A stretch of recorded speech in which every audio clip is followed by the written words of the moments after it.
All right, so here's the question.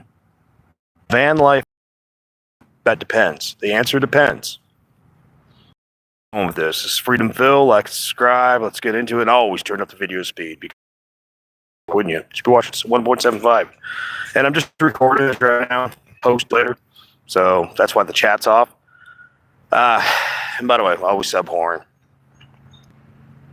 Van life has always been in a precarious situation. And I don't know if a lot of people see, I did van life before it was a thing. I lived in the woods before it was, well, you know, honestly, if you talk to some old hippies, they're like, no, we did it before it was a thing. And then you talk to some people back in the 20s and 30s coming across the country on the original Lincoln Island, like, no, we were the original van lifers, but we didn't have vans. We had Model Ts and tents. Yeah. So van life to some degree is a sometimes cultural phenomenon. And it's something that's become more popular. In fact, I would argue one of the problems is that you had suburban preppy, daddy bought the Sprinter van, you know, and then we had, you know, where they buy one of those Sprinter vans and they get a custom job inside. And this lady was pointing this out, rightfully so. These people do it for a while as a channel and build up all this hype for it.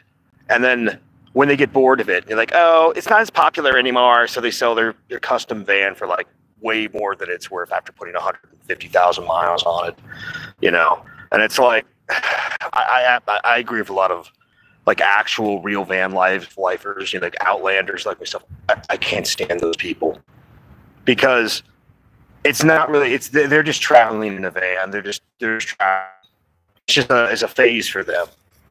As where a lot of the long-term van lifers, it's kind of like, you know, if you're a over-the-road trucker or a logger or a fisherman, it's not just a job or a way of living. It's your way of life to some degree, you know, that nomadic lifestyle.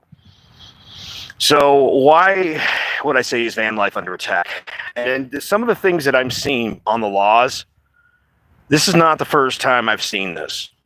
I'm being real with you on this.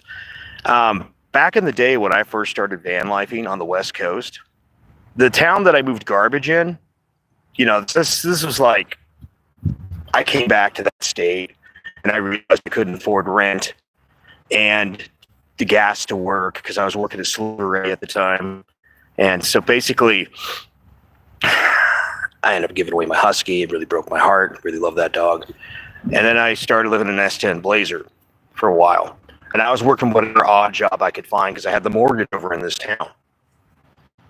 So basically, initially when I did, you know, but how did you live in a S10 Blazer? I took out the passenger seat, then put my tools, because I was originally doing construction before I became a garbage man, put my tools down there. And after about a year of just struggling, a month behind on payments, eventually I got the garbage job. And I swear to God, when I bought that first half-ton Chevy, all the problems that van had, nothing big until it had a big problem. I heard the Jeffersons theme song when I bought that. Moving on up to the east side, to a deluxe apartment in the skies. When I'm moving on up. But I remember there were a lot of times where the town that I moved garbage in was perfectly chill. And I had a rule. You don't leave garbage. You don't cause trouble. You don't cause a fuss. And I preferred winters over summer. Like, why? Okay. When I first started van lifing, I would go out of town, a ways, you know, just, you know, to places that were kind of out in the county. And eventually I started, you know, just, you know, getting closer to town. And then I was like, one day I was just like, okay, just show up after dark and leave before the sunrise, you know, because that way you're not an eyesore, you know, and people know what's going on. They see the van, but you're not there all the time. And in some cases, you know, like I remember one time the cops pulled over. Ooh, I was parked next to this power line road that was, you know, blocked off. And some rich people saw me parked there and they said, well, we had a call from some people. Like, what are you doing here? I'm like, I'm putting on my work shirt. Where do you work? I work for the local garbage company. I'm not going to name the name, but they're like, oh, well, why you live in a van? I'm like, because it's affordable and it allows me to pay off a property in another state. It wasn't bullshit, I mean, whatsoever. Oh, okay, okay. And once they know, what are you doing, dog? what is so? What are you doing?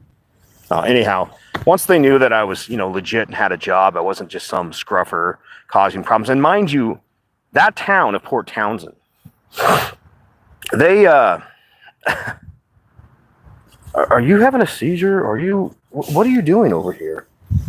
What are you trying to get at that is so, look, what? Weird ass dog.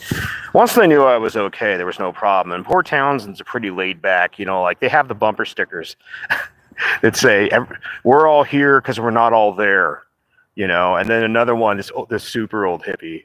It showed the card symbol, club hippies, and he was like the biggest hippie, but he's like, I hate hippies. It was a cool little town back then. Back then, you could just go down to the pay showers and get a shower. Van life wasn't a thing. It wasn't a word. It wasn't a phrase. This is back when YouTube was young. People did it, but it was like, a lot of times people are like, you live in a van? And people are still that way to some degree, but it's become more acceptable. And so there were a lot of places you could park back in the day. You could go park down there at the bus station, down at the big parking lot. You could park at the Safeway in town. You had the high town, uptown, and low town, the downtown and the uptown. There was lots of places you could park. There was out there near the Sand Ship, out there on Auto Street. There's all sorts of places. And every time I was there, plus I was a garbage man, I would clean up some of the trash. But that's part of the problem. It's the trash. It's the trashy people. It's the people that, you know what I call these motherfuckers? I call them the uncouth. Like how you got ghouls in Fallout, and then you got feral ghouls. Now, I ain't no ghoul, but I'll be real about it. I might be kind of a wild, nomadic, change bum and scruffer at times. But here's the thing about it. I leave places cleaner than I found them, and that's what I would do. I try to leave a place looking nice. That way, in the future, it'd still be a place.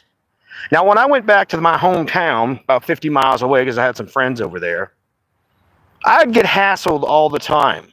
I knew the places I could park, places I couldn't park, and, the places that used to be good parking. Places there used to be, you could drive in there and get into the woods a little bit, and then they put those giant ecology blocks up in the way. And why did they do that? Because of the scruffers. Now, I'll tell you something. Where I was from, the unemployment was bad. Bad. It was usually double the national average. So when things got really bad, the cops stopped hassling people because it seemed like they understood a lot of these people. They couldn't find a job. They had nowhere to go. They were living in an RV. But make no mistake, a lot of the people that were in the RVs, the trashy old RVs, they were fucking drug addicts. And so if you got a nice house and you got someone parking across the street, like there's some public property. So you're not parked in front of anybody's house, but you're parked across the street. You don't want to see that shit. And even in my case, like I said, I'd show up after dark, park, catch my Z's as the sun was rising. I was moving, and generally I'd rather be out in the woods in the middle of nowhere. So when we talk about the reason a lot of these cities are passing these anti-van life homeless laws, it isn't just because of a bunch of angry Karens, but you can bet a bunch of angry Karens are probably the ones screaming the loudest for it. There's some uncouths. You get some people out there, and they're trashy. Shitter was full Winnebago, and then they got like 2 or 3 cars, bunch of dogs, and the cops get called a bunch of times, and people are like, we don't need this shit, not in our community. And you get out in the wildlands, the public lands, and you find trash piles. You find needles. Oh, make no mistake, man. There's a reason there's a lot of you. And by the way, this is part of the reason I like to be a number of miles from town.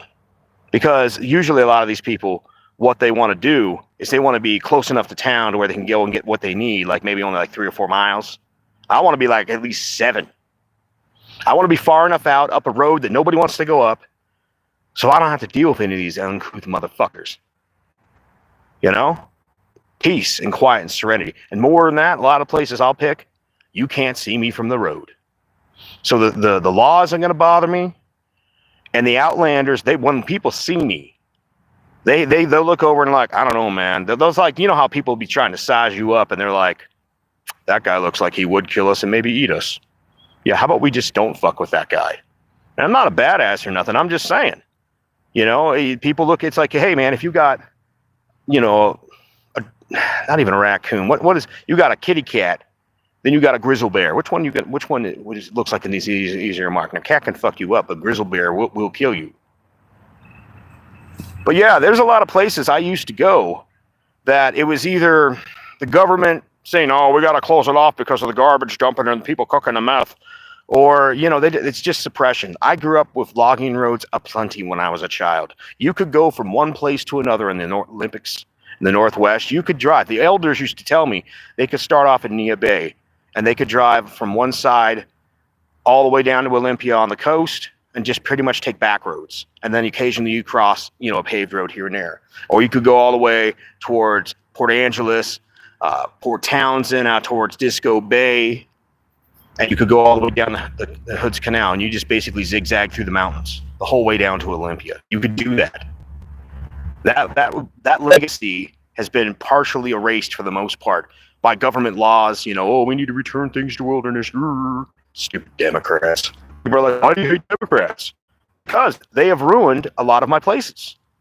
They have taken away the things that, you know, the legacy that should be able to be passed down.